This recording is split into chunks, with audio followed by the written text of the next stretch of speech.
그 오늘은 경찰이 이제 노 전 사령관의 이제 그 자필 기획. 네. 그러니까 이제 사실 노 전 사령관이 민간인으로서 비상계엄에 이제 비상기획자로 개입했다. 지금 이런 주된 의혹을 받고 있잖아요. 네네. 수첩을 확보했다는 이제 속보가 전해졌는데 여기 보니까 이제 뭐 국회 봉쇄, 군병력 배치 혹은 또 뭐 북한에 대해서 뭐 도발 뭐 이런 것들이 이제 아주 이렇게 단어별로 이렇게 좀 적시가 돼 있다는데 이 부분에 대해서는 어떻게 보세요? 아 이거 진짜 굉장히 충격적인 증거가 확보된 사건인데요. 이 노상원 전 국군정보사령관이 안산의 장군 보살로 역술인으로 활동했다고 하는데 이 역술인이 군 지휘관들, 그 중장 이런 사람들 그다음에 현 국군 정보사령관을 지휘했다는 거 아니겠습니까? 네. 그런데 그 수첩에 북방 한계선 NLL의 북의 공격을 유도 실제로 올 11월 27일에 백령도에서 K9 자주포로 200발 사격 연습이 있었습니다. 그 굉장히 안보에 위협적인 그러한 시험인데 그런 게 실제로 있었고 올해 또 무인기가 평양 상공에 김정은을 비방하는 그러한 전단을 뿌린 그런 행위들이 있었습니다. 여러 가지로 봤을 때 NLL에서 북의 공격을 유도했던 메모는 외환을 유도한 일종의 계엄의 타당성을 만들기 위한 사전 포석이 아니었나. 그리고 더 충격적인 건 뭐냐면요. 이 민간인이 국회 봉쇄 이런 계획을 미리 알고 있었고 정치인, 언론인, 종교인, 노조, 판사, 공무원 등을 수거하겠다. 수거 대상이다. 수거라는 건 무슨 쓰레기나 음식물 쓰레기 뭐 이런 거를 수거할 때 쓰는 그런 단어인데 이런 사람들을 마치 쓰레기처럼 수거하겠다. 아, 또 대상자의 실명자까지 적혀 있었어요. 지금 이 노상원 장군 보살에 대해서 좀 더 수사가 집중돼서 여죄를 파악해 보면은 아마도 이번 내란 사태에 어떤 중추적인 누가 모의했는지 어떤 사람이 주모자인지 확실히 밝혀질 것이다. 저는 그렇게 생각하고 있습니다. 그런데 박 변호사 이제 이 수첩에 대해서 경찰은 조금 조심스럽긴 해요. 왜냐하면 이렇게 파편적이고 부분적 단어들을 기술해 놨는데 이게 이제 쭉 맥락으로 이어지는 건 이거는 조금 아직은 섣부르다 이런 얘기 같은데 지난 이제 최순실 국정농단 사건 등에서도 핵심 인물들의 자필 수첩은 유죄 입증의 역할을 했는데 그러면 이 노 전 사령관의 이 수첩 이런 파편적 단어들이 기재된 수첩 어떻게 증거 능력이 있는 걸로 생각하세요? 일단은 그 노상원 씨가 이 사건에서 어떤 역할을 했는지가 규명되는 게 먼저일 것이고요. 네. 그다음에 이제 지금 단어들이 이렇게 적혀 있는데 그 사이의 맥락들은 수사를 통해서 밝혀질 수밖에 없습니다. 그래서 그 진술들을 맞춰가면서 수사를 통해서 하나하나 이렇게 나오게 될 겁니다. 네. 그리고 이러한 부분들은 전 국민들이 다 지금 보고 있는 사안이고 보는 눈이 워낙 많기 때문에 저는 공정한 수사가 이루어질 것이라고 생각하고요. 그래서 수사 결과가 나오기 전에 너무 예단을 해서 이야기하는 것은 좀 적절하지 못할 수가 있다. 다만 이렇게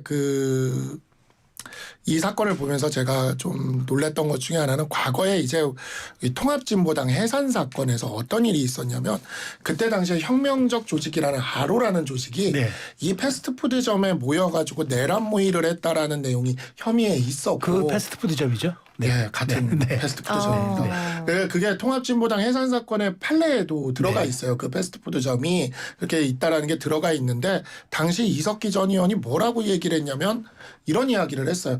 어떻게 내란 모의를 패스트푸드점에서 합니까? 라고 그 헌법재판소에 가서 아마 그렇게 변론한 걸로 제가 기억을 하는데 이번 사건에 제가 이 보도를 보면서 할 수도 있네라는 생각이 드는 그러한 점에 있어서 뭔가 이렇게 신빙성을 주게 만드는 이러한 모습들이 보이고 그게 굉장히 당황스럽죠. 그래서 국민들에게 정말 못 보일 모습을 보였다라는 생각이 들고 빨리빨리 수사를 해서 사실이 밝혀졌으면 좋겠습니다. 네. 자, 일단 그 패스트푸드점에서는 2번의 모임이 있었던 것으로 알려졌습니다. 1차에서는 노태학 중앙선관위원장 등의 체포 방안을 논의한 것으로 수사당국이 보고 있고요. 2차 회동에서는 정보사 내에 수사 2단으로 불리는 불법 조직을 꾸리는 방안이 논의됐다고 이제 민주당에서는 주장을 하고 있습니다. 이 사안 파악하고 계시죠?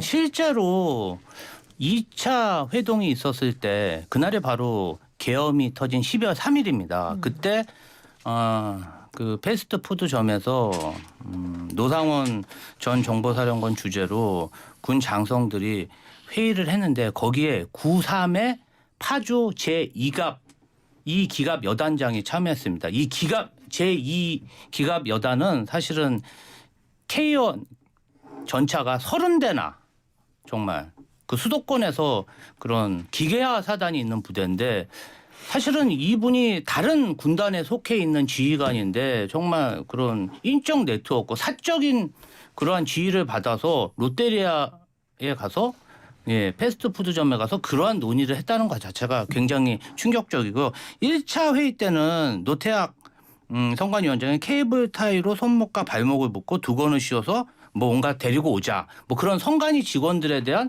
그러한 체포에 관련된 그런 구체적인 그런 체포 방안까지 논의된 거를 봐서는 실제로 어떤 계엄과 관련해서 굉장히 중요한 그런 회의 장소로 이용됐다는 게 밝혀졌고 이 부분과 관련해서 현재도 93의 여단장은 직무가 정지되지 않았고 또 국방부에 있는 고위공직자도 직무가 정지되지 않았습니다. 그 수사가 지금 굉장히 좀 혼란스럽게 진행되고 있는데 일단 내란에 가담한 분들은 직무를 정지시키는 게 우선이 아닐까 그런 생각이 듭니다. 네, 이제 그 핵심으로 부상한 이제 노상원 전 사령관 12월 3일 비상계엄 당일 오전에 김용현 전 국방부 장관의 관사인 한남도 공관을 이른바 보안 손님으로 좀 방문했다라는 이제 중앙일보 단독 보도가 있었습니다. 그렇다면은 이 얘기는 사전에 치밀하게 조율됐다라는 한 부분적 증거가 더 될 수 있을까요? 방증이 충분히 될 수 있는 사안이죠. 이게 사실로 이제 확정이 된다면은 그날 당일 오전에 뭐하러 갔을까라고 하는 점이 있을 것이고 지금 현재 그 노상원 씨의 바로 그 수첩, 이 수첩의 내용이 뭐 아마 그냥 변호사로서 노상원 씨의 만약에 변호인이다라고 이야기를 한다면 그냥 내가 망상한 내용을 적은 것이다라고 그렇게 아마 변론을 할 수가 있겠지만 이러한 정황들이 그게 더 이상 망상이 아니다라는 것을 밝혀내는 간접적인 증거가 되면서 여기에 진술이 더해지면서 사실관계가 확정되어 나가는 이러한 과정들이 펼쳐질 겁니다. 그래서 이러한 부분들이 지금 보면은 조각조각 이제 어디선가 이렇게 나오는 이런 내용들을 통해서 보도가 이루어지고 있어요. 근데 이와 같은 보도들이 지금 어떠한 사실관계를 다 만들어내고 있지는 않습니다. 그러다 보니까 민주당이 이런 지점들을 과거 검찰개혁을 주장하면서 피의사실 공표를 하지 말아야 된다라는 주장에서 계속해서 반복적으로 해왔고 조국 사태 수사 때도 피의사실 공표를 해서는 안 된다고 하고 있지만 지금 우리는 실시간으로 피의사실 공표들을 다 접하고 보도가 이루어지고 있는 것을 볼 수가 있습니다. 그래서 그러다 보니까 계속해서 말들이 만들어지고 진짜와 가짜가 뒤섞인 그러다 보니 이제 굉장히 혼란스러운 이런 상황이 펼쳐지는데 방법은 하나밖에 없어요. 그냥 빨리 수사를 하고 빨리 공정하고 엄정하게 하는 수밖에 없고 민주당도 피의사실 공표에 대해서 그렇게 예전에 민주당 인사들을 수사할 때 반대했던 것을 생각을 한다면 그러한 생각이 변함이 없다면 그에 대해서 한 번쯤은 꼬집어 보시는 것도 어떨까라고 생각이 좀 듭니다. 제가 이건 좀 반론을 해야겠네요. 저희가 무슨 검찰이나 수사기관과 교류를 해서 어떤 수사 정보를 받아서 내용을 발표하는 게 아니라 그런 군 관련해서 국가 반역죄에 대해서 제보가 들어오면 국회의원으로서 그것을 밝히는 것도 국회의원의 의무입니다. 저희가 수사기관도 아니고 검찰도 아닌데 수사할 아무런 권한도 없고 저희는 압수수색도 하지 않았지 않습니까? 그런데 저희가 마치 검찰과 짜고 뭔가 수사 내용을 유출한다고 이렇게 짐작하시는 것은 좀 잘못된 그러한 예상이다. 저는 좀 너무 나갔다 이렇게 생각합니다. 네. 자, 조선일보 단독 보도도 나왔죠. 노상원 전 정보사령관이 계엄 두세 달쯤 전 김용현 당시 국방부 장관에게 윤석열 대통령은 올해 운이 트이니 시기를 놓치면 안 된다고 조언하니 김 장관이 좋아했다. 이런 취지로 경찰에 진술한 것으로 22일 알려졌는데요. 운이 좋아졌다. 운이 좋다. 이런 내용을 이유로 지난 3일 거사일을 택일하는 데 영향을 했을 가능성에 대해서도 얘기가 나오고 있는데요. 그러니까 사실 제가 여의도에서 정치를 어쨌든 하고 있다 보니 이상한 찌라시들을 많이 봤는데 네. 그중에 어떤 찌라시가 있냐면 이제 12월 3일이란 1, 2, 3이라는 숫자가 모두 임금왕자와 연결되어 있는 것이다. 뭐 이런 제가 그래서 그거를 무슨 파자로 해가지고 하고 있는 그 찌라시를 받아보면서 네. 뭐야 이게라고 생각을 했어요. 네. 근데 이 노상원 씨의 직업이 현재 네. 퇴임 이후 직업이 밝혀지면서 그런 찌라시마저도 뭔가 신빙성을 갖춘 것처럼 생각되게 만들어지지 네. 않습니까 지금? 그러다 보니까 정말 너무 좀 이거는 정말 나쁘끄러운 의혹이다. 제가 정말 우리 보수 정치인들, 보수 세력 전체에게 굉장히 그 나쁘끄러운 그런 의혹이 지금 제기되는 것이고, 저는 이제 이런 부분들에 있어서 계속해서 보도가 나오고는 있지만 아무래도 법률가다 보니 수사 결과가 완전히 정해질 때까지는 조금 기다리고 지켜볼 생각이다. 다만 이제 의혹 자체로도 너무 부끄럽다. 이 점은 뭐 말씀드리고 싶습니다. 알겠습니다. 요즘에 노상원 씨 이름이 많이 회자되는데 뭐 지금 보니까 언론사들이 경쟁적으로 아마 그 운영했던 점집까지 취재를 하는 것 같아요. 그래서 가는데 이제 뭐 아기보살이라고 이제 그렇게 안산 아기보살이라는 그런 이제 명칭까지 얻었다는데 실제 노상원 씨에 대해서 한번 설명해 주세요. 그분이 어떤 분이에요? 이분이 육군사관 학교를 네. 수석으로 입학하고 굉장히 군에서 잘 나가던 네. 그런 정보통이었는데 2018년도에 성추행 건으로 불명예 제대를 하고 네. 아마도 그렇게 군에서 불명예 제대를 하다 보면은 군인 연금이라든지 경제적으로 그 이후에 노후가 그렇죠. 보장이 안 된 것 예, 아예 안 같습니다. 나오죠. 그러다 보니까 네. 본인이 평상시부터 명리학이나 이런 네. 어떤 거에 굉장히 심취했다고 합니다. 네. 근데 사실 이제 윤석열 정부 들어서 법사, 도사, 이제 보살까지 나오다 보니까 이러한 내란 사건까지 뭔가 이런 어떤 이런 명리학이나 이런 것에 연관되지 않았나 이런 의혹들이 언론에 의해서 무차별하게 폭로되고 있는데 사실은 국가의 격을 아주 떨어뜨리는 아주 안 좋은 스캔들이라 사실이 아니라면 네. 이런 무분별한 의혹 제기는 삼가해야 된다. 네. 이거는 정말 너무 대한민국의 망신 아니겠습니까? 네. 그래서 정말 팩트만 기사화했으면 좋겠습니다. 네, 알겠습니다. 자, 한편 민주당은 한덕수 권한대행을 향해서 대통령 내란 특검법, 김건희 여사 특검법을 내일까지 공포하라고 압박을 하고 있습니다. 뭐 안 되면 탄핵이다라는 이런 이 내용도 시사하고 있는데요. 이 부분 네. 네.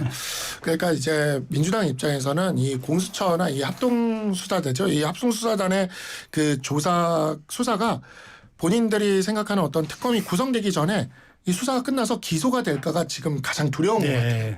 그러니까 그러면은 이제 민주당이 임명한 특검은 진짜 공판검사 역할만 해야 되거든요. 네. 근데 아까도 말씀을 드렸다시피 지금 2차 소환 안 오죠. 그런데 지금 공수처에서 체포영장 하겠다 그러잖아요. 체포영장 다음에 구속영장 다음에 하면 20일 이내 기소인데 그러면 만약에 다음 주까지 이렇게 되고 특검법이 그때 이제 결정이 되고 하면 구성되는데도 또한 며칠 걸리거든요. 네. 구성하고 나면은 그때까지 그냥 공수처에서 기소를 해버릴 수도 있어요. 그렇게 되면은 기소가 된 사건은 수사를 못 하거든요. 아하. 그러니까 이제 특검은 받아서 기소만 대리해야 되는 거예요. 그러니까 이제 민주당은 지금 이 특검이 수사하게끔 하고 싶은 거죠. 그러니까 지금 이 공수처, 검찰, 경찰 여기가 워낙 속도를 빠르게 수사를 하고 있다 보니까 네. 이거를 최대한 빨리 24일로 지금 잡은 게 그렇게 해야 기소가 되기 전에 강제수사 들어가서 기소가 되기 전에 본인들이 임명한 특검이 수사할 수 있도록 할 수 있겠다라는 그러한 생각이 지금 깔려 있는 것 같고요. 근데 저는 민주당한테 좀 드리고 싶은 말씀은 이 공수처가 바로 민주당이 만든 상설 특검과 같은 기관이에요. 기관이었죠. 네, 도대체 왜 민주당이 그 공수처가 그렇게 필요하다 해서 만들어 놓고 공수처가 수사만 하려고 그러면 이렇게 못 믿어서 전 이제 공수처가 불쌍하기까지 합니다. 민주당은 공수처의 아버지이자 어머니잖아요. 근데 왜 이 공수처 수사를 못 믿어서 무조건 자기들이 임명한 특검이 아니면 안 된다 이러고 있는지 정말 그렇게 특검을 하고 싶으면 우리가 공수처를 잘못 만들었습니다. 사과 한마디는 하시고 그다음에 한덕수 권한대행에게 공수처가 수사를 못할 것 같고 믿을 수가 없으니 우리의 특검에게 기회를 주십시오라고 얘기하시면 한덕수 권한대행이 좀 그에 대해서 고려해 주지 않을까 이런 생각이 듭니다. 자, 근데 이제 만일 이제 한덕수 권한대행이 탄핵이 들어간다. 쳤을 때 권한 대행은 대통령으로 봐야 하는 준용해야 되기 때문에 제적위원회 3분의 2, 즉 200석이 필요하고 총리의 자격으로 탄핵하면은 과반인 150석이면 가능한데 이게 지금 명시적인 규정이 없어서 민주당 입장에서는 지금 총리 때의 문제를 삼아서 탄핵 소추안을 지금 작성하고 있다는 얘기가 들려요. 지금 실제 내부 분위기는 어떻습니까? 일단은 그 한덕수 권한 대행이 대통령으로 선출된 게 아니라 네. 총리로서 권한을 대행하고 있는 것뿐이잖아요. 네. 그런데 마치 대통령의 그런 탄핵 요건을 갖춰야 된다고 하는 것은 국민의힘과 권성동 원내대표의 그런 하나의 바람이죠. 네. 뭐 언론 자유가 있는 나라니까 본인의 바람을 얘기하는 거야. 뭐가 문제겠습니까는 그 책임 있는 정치인이 법에 따라서 얘기를 해야지 자기가 법을 만들면 안 되잖아요. 그래서 자기의 바람을 그렇게 정치인이 이야기하는 것은 좀 불합리하다. 저는 이렇게 보고요. 네. 저는 사실 그렇습니다. 윤석열 내란 속의 혐의자가 하도 폭정을 저지르니까 저희도 뭔가 민주당에서 견제를 강하게 했는데 탄핵이 되고 나서 그리고 국가 위기 상황에 뭔가 좀 협치를 보여주려고 한덕수 총리에 대한 많은 의혹이 있지만 탄핵을 안 시킨 거 아닙니까? 또 국민적 바람을 한덕수 직무대행이 잘 이렇게 좀 받아들일 그런 기대가 있었는데 지금 하는 행태를 보면 대통령을 직무대행해야 되는데 윤석열을 직무대행, 윤석열을 대리하고 있는 모습을 보이다 보니까 문제입니다. 사실 이번에 6개 법안 거부할 때 특검 2개 법안이라도 흔쾌히 통과시키고 상설 특검도 좀 받고 헌법재판관도 정말 임명한다 입장을 밝히면 됐는데 자꾸 이상한 모습을 보이니까 자꾸 탄핵 위기에 오는 거 아니겠습니까? 자꾸 그런 불행한 일이 진행되지 않게 한덕수 직무대행이 조금 국민 민의를 잘 받들었으면 합니다. 네. 자, 이제 거의 마지막 질문이 될 것 같습니다. 국민의힘 비대위원장이 누가 될 것인가 궁금한 상황인데요. 지금 권성동 원톱 얘기까지 나옵니다. 그러니까 배현진 의원이 이야기한 바 있죠. 우리가 중진의 힘인가요? 라고 이야기를 했는데 네, 우리 중진의 힘을 구성하고 계시는 중진들께서 한동훈 대표를 내줬고 이제 중진들 간에 누가 원톱이든 투톱이든 이제 헤드를 할 것이냐에 대한 그 다툼이 있는 것 같아요. 그래서 권성동 의원도 하고 싶을 거고 권영세 의원도 하고 싶을 거고 나경원 의원도 하고 싶어서 이 다툼이 가라앉지는 않고 있는 것 같고 네. 그 과정에서 비상대책위원회라는데 비상이었는지 아니었는지도 이 과정을 통해서 모든 국민들이 알게 되지 않을까 이렇게 생각이 듭니다. 아니, 현직 대변인이니까 지금 네. 언제까지 이 논란이 갈까요? 결론 안 납니까 이번 주에도? 뭐 세 분이 사다리를 타기 전까지는 결론이 안 날 것 같아요. 알겠습니다. 네네. 자, 하나 더 질문 드릴게요.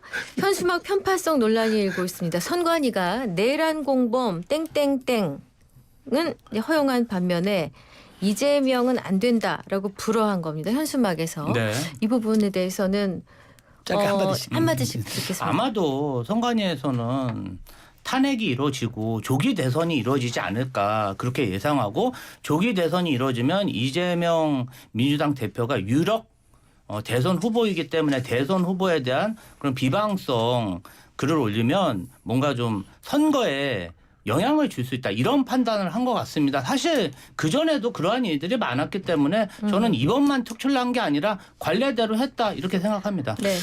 그 이제 낙천 낙선 운동 2000년대 총선 연대가 했을 때 그 낙선 운동에 대해서는 이와 같이 선관위가 규제하는 게 선관위의 오랜 스탠스예요. 몇십 네, 년 동안.